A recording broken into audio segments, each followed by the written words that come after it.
থেকে এবং সবচেয়ে মনে রাখতে হবে যে তোমরা পড়ালেখা করতে হবে, তাই না?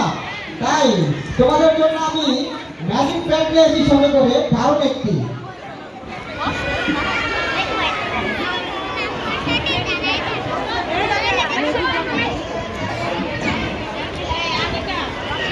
হ্যাঁ, আমার তো ম্যাজিক প্যাডটি সম্পূর্ণ কি সাদা, এর পিঠো সাদা, তারপরে এর পিঠো সাদা, তাই না?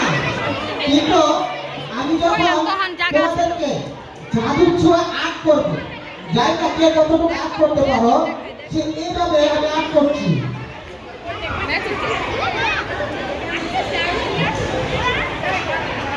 কিন্তু আর্ট করার পরে কি ছিল? সম্পূর্ণ সাদা ছিল না? হ্যাঁ, সাদা আছে?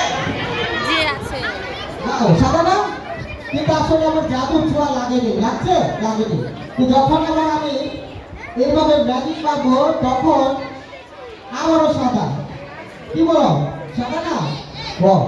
আবার তোমাদেরকে ম্যাজিকটা রিপিট করে দেখাচ্ছি। আমার এই পিঠো সাদা, এই পিঠো সাদা, তাই না? কিন্তু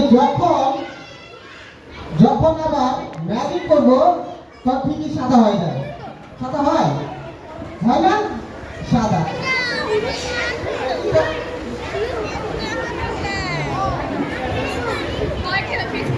কিন্তু যখন আমি তোমাদেরকে দেখাচ্ছি আমার ম্যাজিকটা তাহলে কি হয়ে গেল বলো? আট হয়ে গেল, তাই না? কিন্তু আসলে এখন ডিজিটাল যুগ, তাই না? সাদা কালার কি পছন্দ করে? কেউ পছন্দ করে না। কিন্তু তাই আমি আবার ম্যাজিক করছি, ম্যাজিকের কাজটা দিয়ে এইভাবে।